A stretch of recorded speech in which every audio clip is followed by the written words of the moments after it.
So without further ado, I would like to introduce our speaker for this session. Gabe Hanohano is the founder and CEO of Hawaii Pacific Drone Solutions, a Hawaii-based drone services firm focused on construction and infrastructure. With over 10 years of UAS experience and an impeccable safety record, he leads teams that capture and deliver survey-grade imagery and models used for SWPPP documentation, BMP monitoring, progress verification, and closeout records. Gabe specializes in building practical, defensible workflows that help project managers reduce field exposure, shorten inspections, and generate consistent, easy-to-review deliverables for engineers and inspectors. So please help me in welcoming Gabe Hanohano.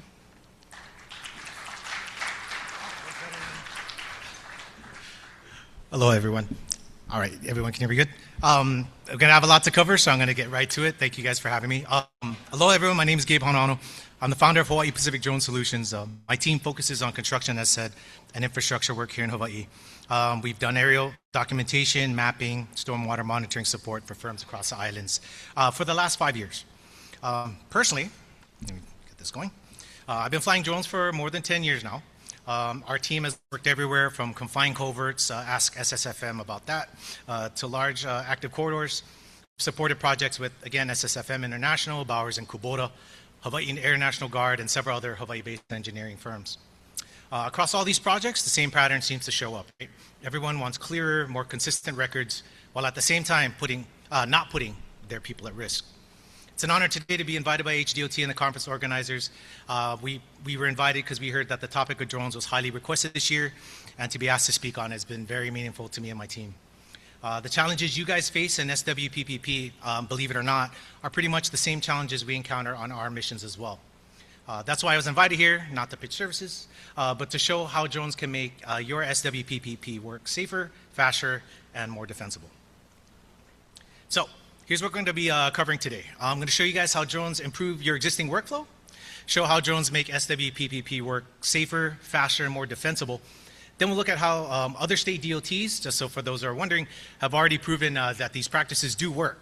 And finally, we'll see how it all comes together, and hopefully, if everything goes well in the web, give you guys a live demonstration of what that looks like.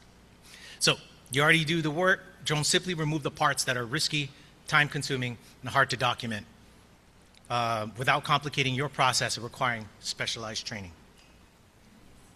So let's start off by being honest about what traditional, quote-unquote, SWPPP inspections look like in the real world.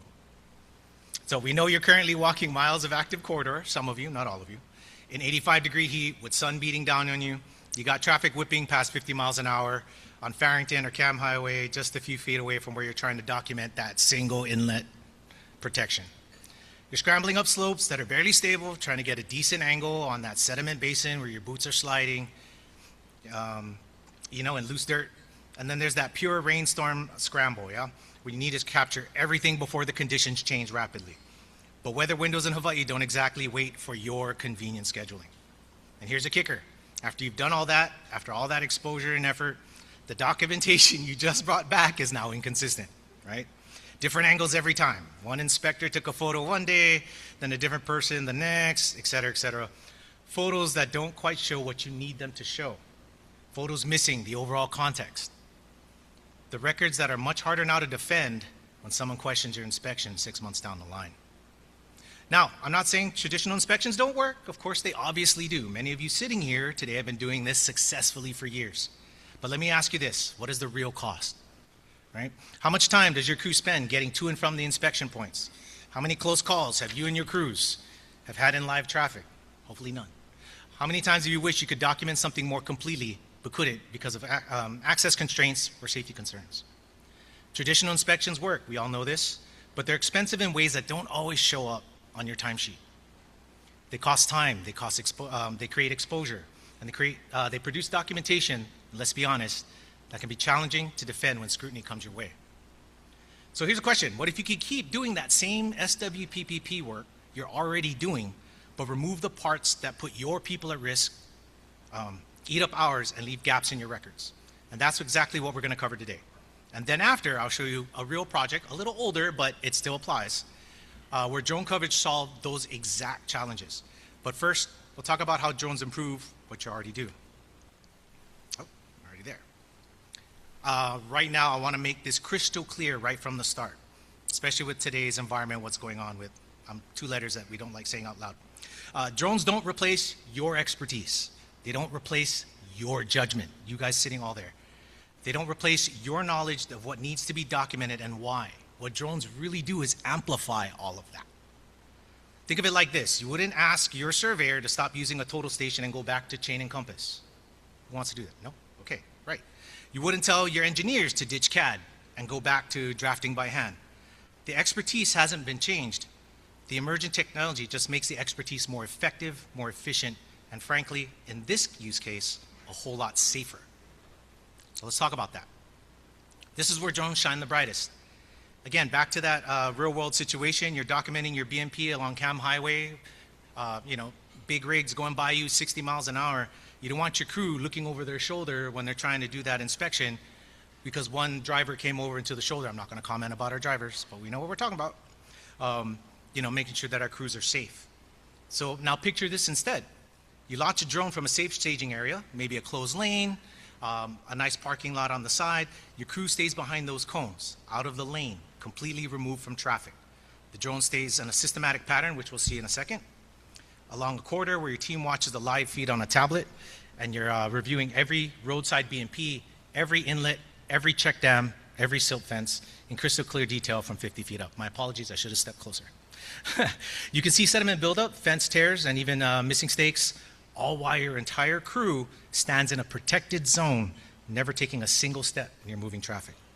Same documentation, zero exposure. Same goes for slopes and unstable terrain, same situation. We all know our construction sites aren't all on flat land like we do in the mainland. We got steep cuts right behind here. I've done some in Kaneohe, I know how that is. Erosion slopes, drainage features, and places that are just plain difficult to access safely.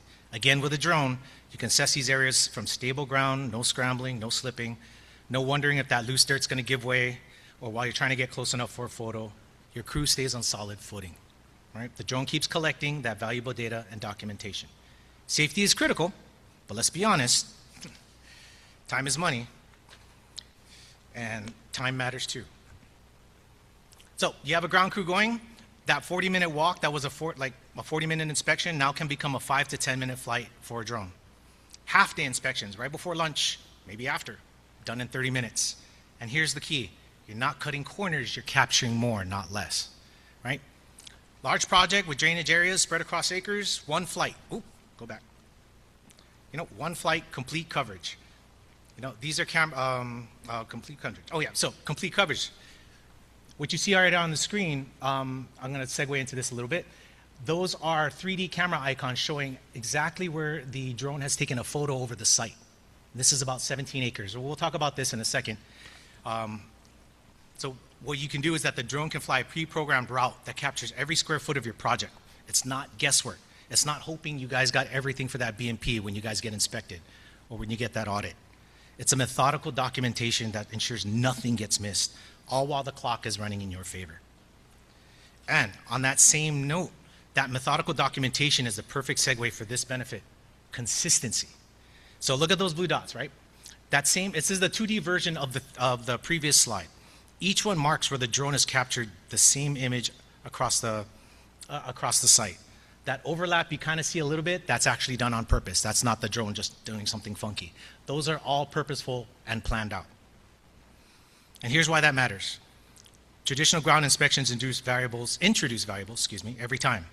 Different inspector again, different camera angle, different camera altogether, different camera from a different angle from a different inspector, all will have comparing photos that were never meant to line up. With drones, you eliminate that. Flight 1 and Flight 6, same exact vantage point, right? Months apart, basin sediment building up, it jumps off the screen. And we'll see that in that exact situation I'm excited to show later in the demo. Silt fence is sagging, it's going to be crystal clear. You can catch problems before they escalate, right? This consistency gives you something critical. The ability to show progression over time, demonstrate compliance without ambiguity. And when someone questions whether a condition existed, you have a visual timeline, again, which we'll see later, that'll settle it. When I show you that demo project, you're going to see exactly what I mean. And 6 flights over a year on a project, and unfortunately I can't do a Hawaii one due to NDA, so we're going to have to pick one that's a demo. I'm sure you guys understand. But the changes you guys will see will be absolutely unmistakable. Kind of mind-blowing if you think about it. And with all that said, and if we heard today's opening speeches, defensibility. Very, very important now. All right? Picture this. An inspector questions your BMP installation, right? A regulator wants proof that the repair was done correctly. Storm hits, and suddenly everyone wants to know what conditions were like before and after. This is where aerial records become your ace in the hole. Ground level photos, they show you one angle, again, one moment, one piece of the puzzle. As you saw earlier, aerial documentation shows the whole picture. You can see how features relate to each other, you can trace drainage patterns, you can prove work was done properly, completely, and according to your SWPPP. It's a visual timeline, a complete story of how your site evolved from one day to final stabilization. Now here's a moment of truth. You're in a meeting, someone questions your documentation, right? You could pull out a stack of ground photos, go through your files on your computer, terabytes of photos and hard drives and no organization. Or you can just pull up a geo-referenced orthomosaic map. If you don't know what that is, I'll explain that in a second. Time-stamped, complete site coverage, every feature documented from the same systematic pattern we just showed you earlier. Okay. So one approach tells a good story. Oops, sorry, lost that. So one approach, tells a partial story. The other, the drone, closes the case. That's the difference that drones are going to make. So what does this look like, Gabe? I know what you're thinking. It sounds great, but we don't have time to add another complicated process to your day. So we're just going to kind of give you a quick brief. I know this is going to be way more involving as you get deeper into it, but we kind of condensed it into 3 short, simple steps of what the workflow looks like when a drone is integrated into these inspections, or your documentation, however you want to see it. All right, so we have plan, capture, verify. First, fair point. So, plan. Right before you fly, there's a lot more process to this, but we've kind of narrowed it down. First, we do a quick airspace check. As we all know, we kind of have military bases everywhere. So you verify you're clear of restricted zone. You can do that via an app ahead of time or online. Next, you can identify what needs coverage. This is the important part, yeah? You need to know what areas or what BMPs need to be inspected or what you want to cover, which drainage features, where are your problem areas. Then we just simply choose a launch point that's safe, somewhere clear, away from power lines and what have you. And then you launch the drone, making sure you're maintaining visual line of sight. That's it, about 5 to 10 minutes. Well, not really 5 to 10 minutes, but once you kind of get it on the ground and ready to go, your planning ensures complete coverage and keeps everything safe and legal. Next, we're going to capture, right? You're not just being artistic here. You're not going to do any fancy Hawaii 5.0 flying. You're simply just going to fly there's either a pre-programmed systematic grid, fancy word for a flight pattern, or, with added wide shots or any extra shots you guys want to focus on. Pretty simple. You take closer passes at BMP detail, you can take a wide shot of your fencing, and then you can go into that same pattern that you want to repeat every single time. The same pattern every time means consistent documentation again. By default, no guesswork, no hoping you got everything, just methodical coverage that captures every square foot. And then finally, verify. Oops, let's go to verify. So once you bring the drone back, our team puts it back on the ground. We grab that SD card, we throw it in our laptop, and making sure that images are clear. Did we capture all the BMPs we needed? Are the geotags accurate? And we can catch anything that we miss. Sometimes, drones don't work perfectly. It is technology. You might have blurry photos, and we can instantly put the drone back in the air and make sure we capture what we need to capture again and refly and don't have to walk. Imagine if you did that with your 1-hour walk and then something got missing, you forgot to take a photo. It'll just go back up for 5 minutes for a drone. And then you just go back to your office, securely store everything on your hard drive over the cloud, which I'll show you guys in a second. Organized, time-stamped, geo-referenced, ready for your SWPPP reports when you need it. Okay. Simple and repeatable. Yep. Whether you decide to subcontract a drone service provider or bring this capability in-house with your own pilot, the workflow stays the same. The benefits stay the same. So those 2 basins outlined in cyan, that's our final project we'll be talking about later. That's the project we're about to show you. This exact workflow I just talked about, condensed, we're gonna see that from beginning, from bare ground to near completion, after we talk about our national DOT adoptions that you guys are curious about. So for those who might be thinking, this sounds promising, but is anybody actually doing this? Absolutely, right? We were asked to show what other DOTs are already doing. Alabama DOT, they have a formal UAS program. Routine drone inspections integrated into environmental compliance. They're not testing, they're not experimenting. These folks have had this in their standard operating procedure. Colorado DOT, an impressive DOT. I like these guys. They've been utilizing drones for years, including drones for BMP inspections as well. They are so far along that they are now exploring AI-assisted, what they call deficiency detection. In layman, that just means that once the drone is up and it sees a problem, like a crack or something in the wall, I'm just being simple, it can actually identify that, not fix it, just identify it so the person watching the feed can see that instantaneously before even going into the office. So that's not early adoption, that is impressive growth coming from the Colorado DOT. Other states, we have Delaware, Kansas, Maryland DOTs. Oops, wrong one. Here we go. All established programs, some in-house, some use contracted, but all using drones as regular tools for environmental compliance and stormwater management. The big picture. Right now, as of, I believe this is 2023, 46% of state DOTs already are using drones for environmental assessments. And I know this isn't new news to everybody, right? And for BMP inspection specifically, apparently there's 1 in 3 states, or 29%, use drones specifically for those inspections. Those would be subcontractors and the states and counties themselves as well. So now this is why this matters for you folks sitting, folks listening, and for Hawaii industry as a whole. Right? If states with flat terrain, easy access, and straightforward logistics are finding value in drones, imagine how much more valuable it is here in Hawaii. Our challenges are bigger. Our terrain is tougher. Our costs are higher. That's obvious. Other states did the hard work, guys. FAA regulations, procurement, training, workflow. We get to skip all that. We skip the trial and error, and we implement a solution that's already been validated. Hawaii doesn't need to be a pioneer. We can be the smart adopter. All right. With that bombshell, I'm going to go move over to the live demo, and let's hope I do this correctly. To the right. Hey, there we go. FNF11. All right, thank you for hanging out with me so far. What you are seeing here is a program that the industry has been using for quite some time, and not just around the United States, but around the world. This is one of many that you have an option to use either in-house or through your drone service provider. It's called Drone Deploy. This site is a demo site that we use for our clients to show that exactly shows what happens to what we call progress monitoring from beginning to end. So let's see. I'm going to have to look over my shoulder for this. As we'll see. I'm going to go there. So on the left of this, let me see, look at my script here.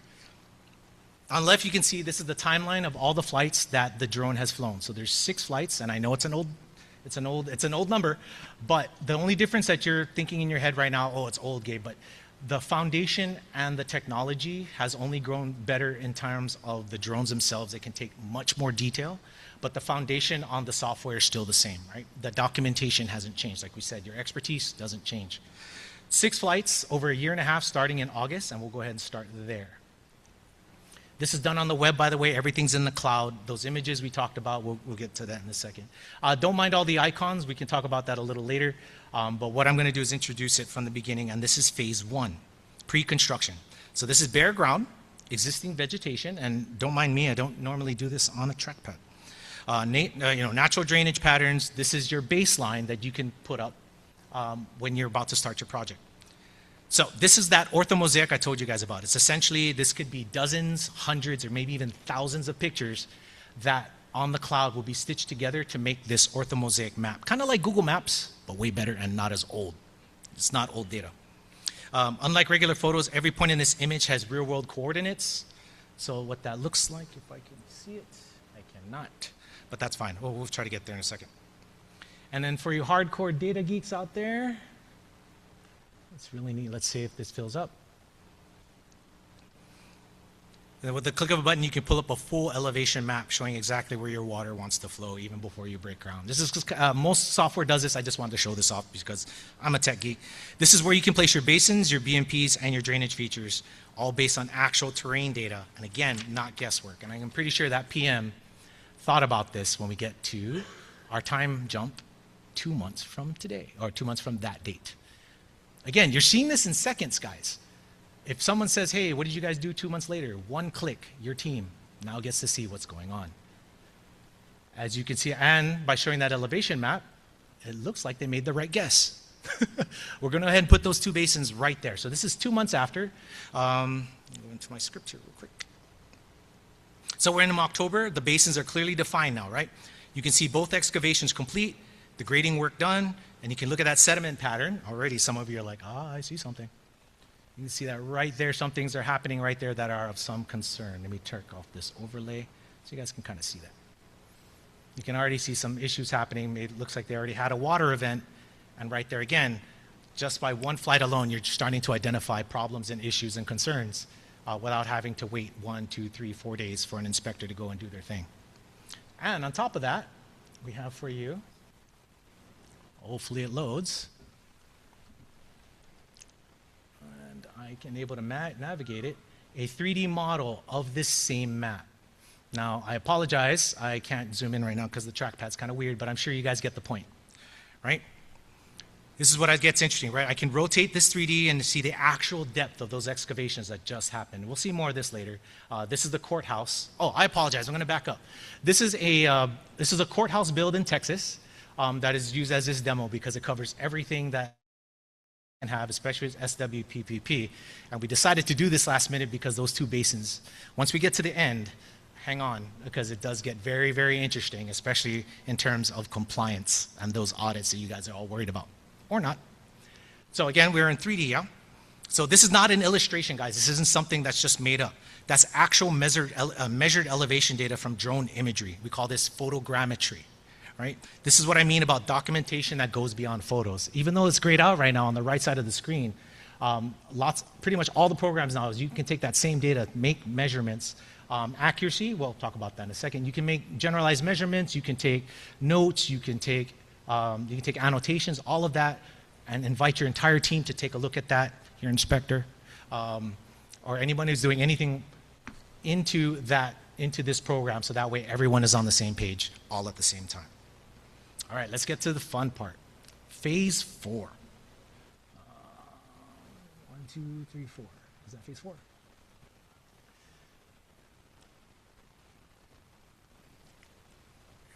Give it some time to load. Let's find those basins. There it is. Okay, so phase 4, as our client has told us, there was a rain event, a massive rain event that happened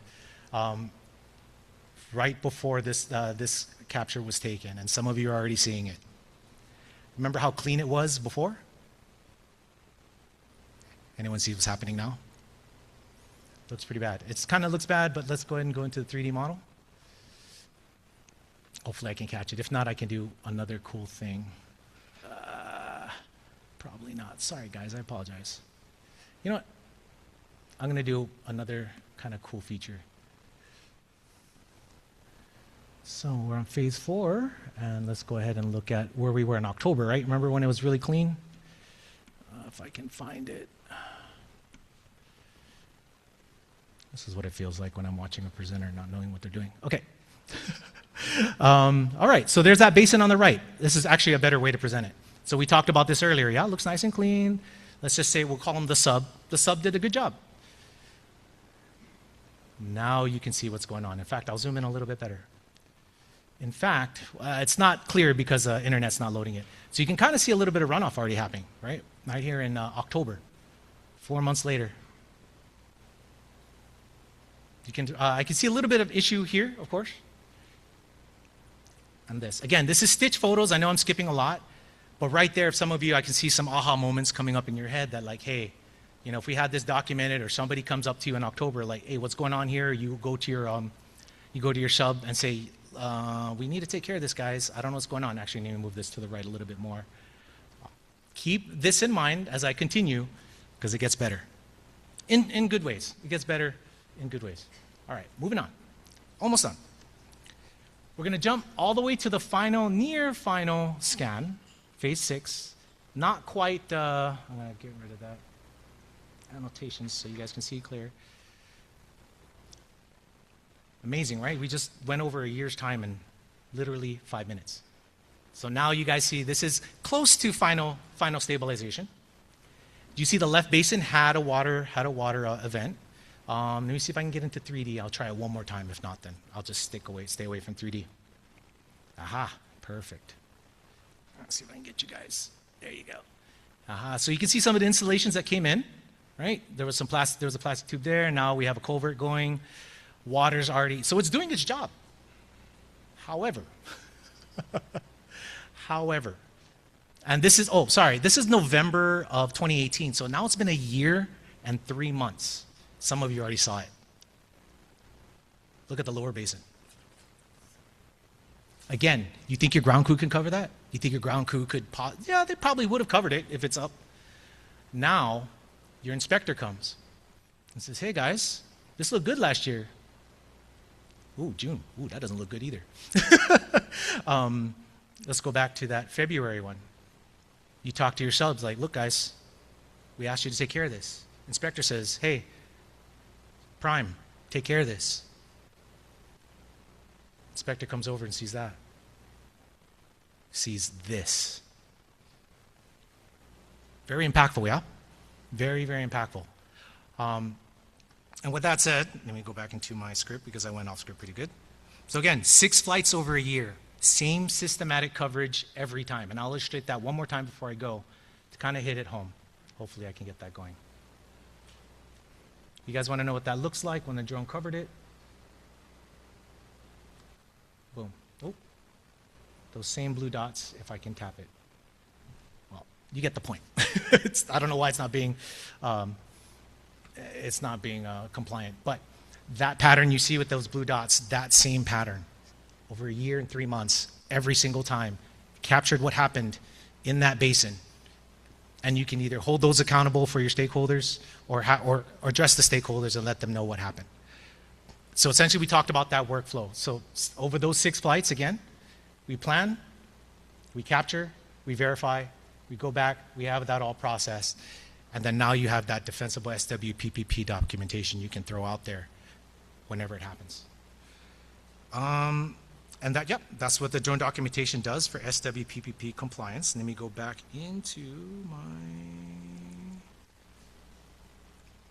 my closing. So what you just saw, right? Drones. Make your process safer. Complete site documentation without putting anyone on unstable ground or live traffic. Faster. 6 comprehensive captures over a year, which you saw, each flight, about 30 minutes. Half-day inspections done before lunch. More defensible. A timestamped visual timeline showing problems identified, tracked, and resolved. Evidence that holds up under scrutiny. And it's field tested. It's a real project. These are real conditions that you saw. Real results. This isn't theory. It's what DOTs nationwide are already doing. And here's the thing, guys. Whether you hire a drone service provider or bring this capability in-house, the workflow stays the same again. The benefits stay the same. And I'll say this again because I love that statement so much. Hawaii doesn't need to be the pioneer. You don't need to be the pioneer. You don't need to reinvent the wheel. But we can definitely be the smart adopter to make things better for you and your company and for Hawaii in general. That's pretty much it. Thank you for your time today. I hope that wasn't too much.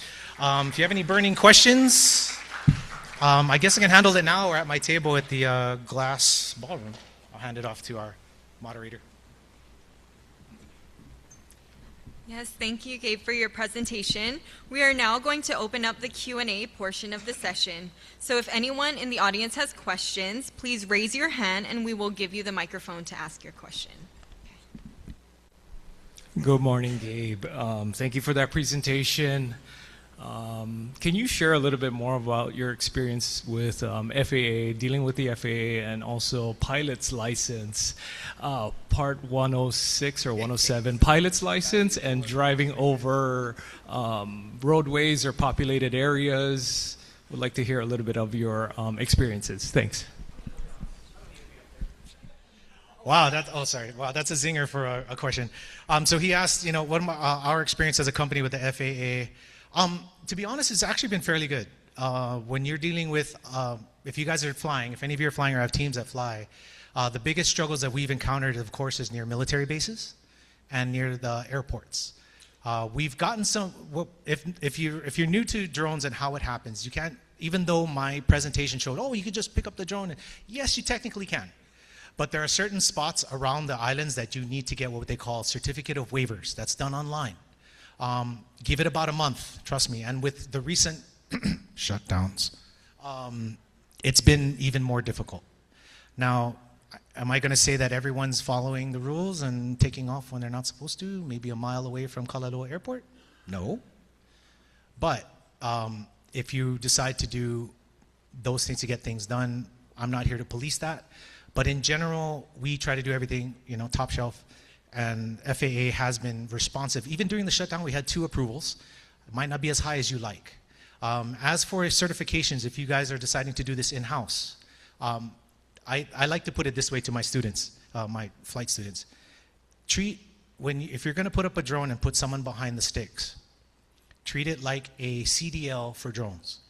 If that guy behind the stick does not have a Part 107 license, you're not allowed to fly, technically. So, except for those looking at me, you're doing it for fun. So if you're doing it for fun on a small drone, you don't need a license. But anytime a penny is put into that person's pocket, whether as a subcontractor or as a pilot for your company, legally they need to have the drone version of a CDL, which is called the Part 107. How hard is it? It depends on how good you can take a test. Let's just be real. There's a lot of, I don't mind giving this information away free. You can go to YouTube, you can go online. There's actually apps on your phone you can download right now to study for that Part 107. But if you don't want to go through that, we're ready and willing to help you out. Does that answer your question? Right on. You can go on he asked what are the height restrictions and where to find that out.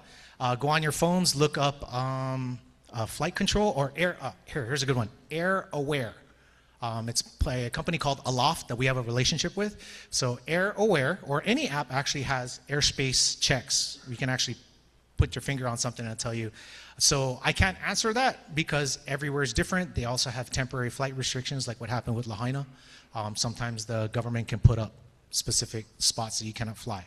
So for those, again, who want to know if they're flying, wink, wink, in a spot that they should or should not be, pull up an app on your phone, it'll geo-reference where you're located, and it'll give you the restriction. Now, it's not going to like ground your drone or anything, but it'll tell you like, hey, let's just say the ceiling here, Kalaloa, let's say, for example, Kapolei is about 50 to 100, some could be 50 feet, some could be 100 feet. The general rule is the farther away you are from an airport or military base, you know, the less restrictive you are up top. 400, if someone's testing me, above ground level is the highest you're supposed to be flying. Does that help? So I work for the airports. So does that mean we cannot use this technology? Have you used it on construction sites at airports? I'm kidding.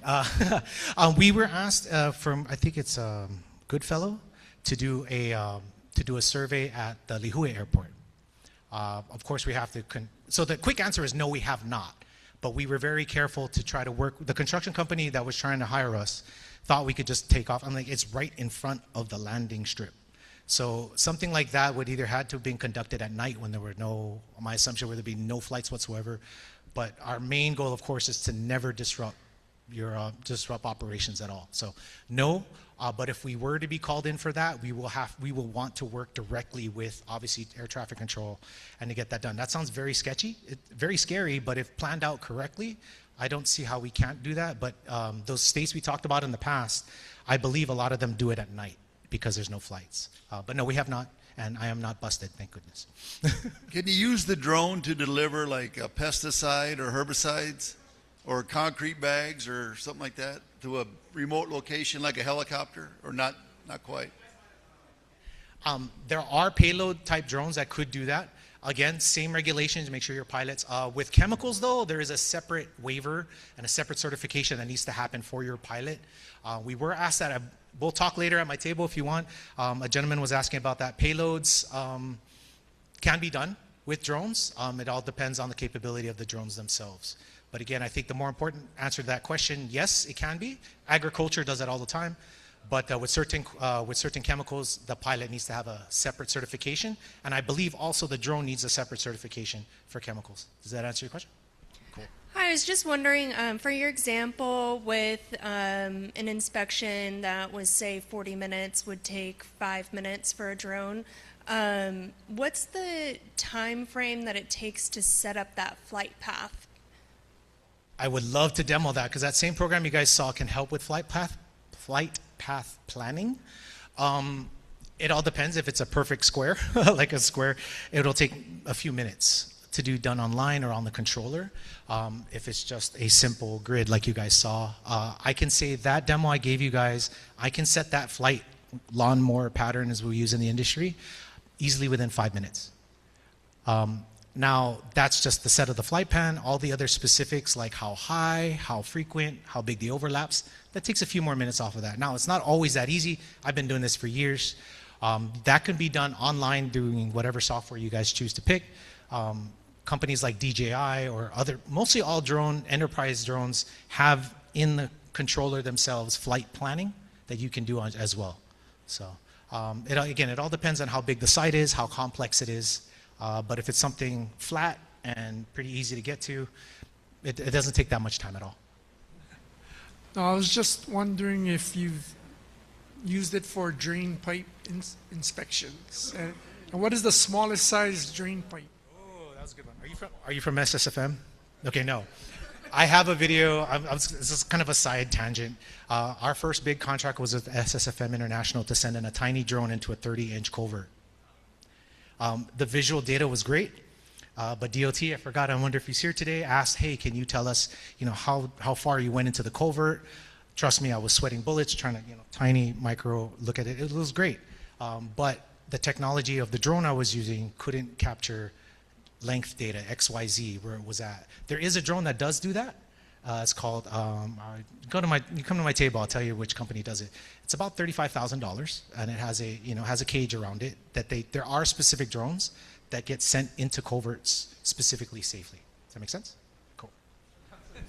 So earlier you had discussed flight time planning. What about post-processing, and what kind of equipment do you actually need to do all of this post-processing?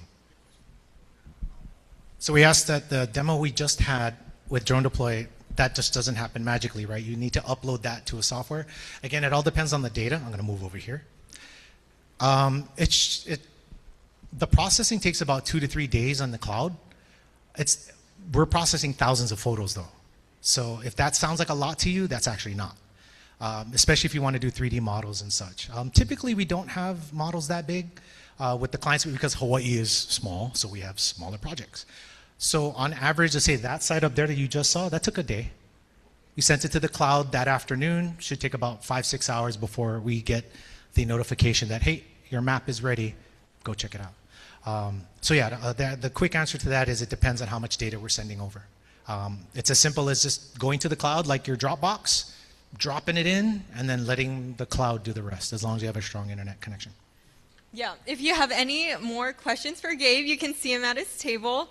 So thank you again. That now concludes this session.